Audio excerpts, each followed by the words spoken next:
هويا هوي حنسي مسكلي هويا هوي هويا مسكلي برهاني هويا هوي هويا هوي مسكلي برهاني هويا هوي هويا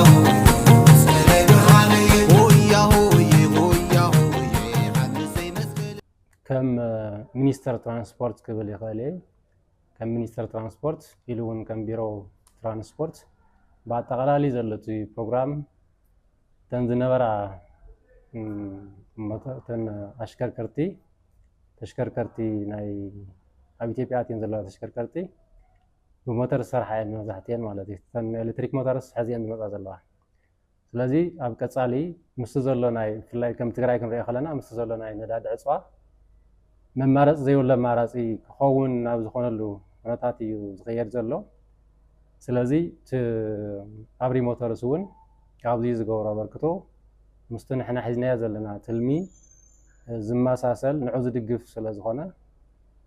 ቀጻሊ ከም ቢሮ ነቲ ትካል እዚ ብንኽእሎ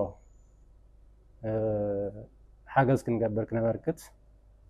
ኢና ክንሕብር ንደሊ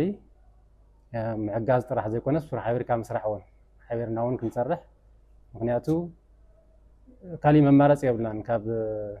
ብዙሕ ረብሓ እዩ ዘለዎ ኣብ ኤሌክትሪክ ሞተርስ ወይ ድማ በኤሌክትሪክ ስራሕ ተሽከርከርቲ መታው ኣብዚአን ጥራሕ ኣይኮነን ግደብ ዘለዎ ካብኡ ብላዕሊ እውን ክኸይድ እዩ ዝግባእ ኣብ ማስ ትራንስፖርት ምትእትታው ብኤሌክትሪክ ስራሕ ዓበይቲ ተሽከርከርቲ እውን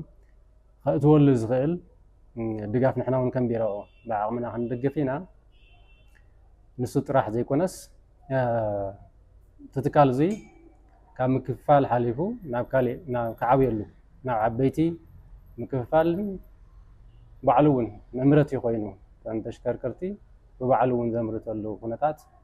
ክፍጠርን ንኡ ክሰርሕን ንኡ ዓሊሙ ክሰርሕን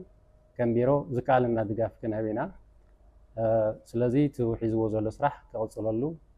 ድጋፍ ክንህብ ምኳንና ክገልጽ ይፈቱ هوي هويا هوي حنسي مسكلي هويا هوي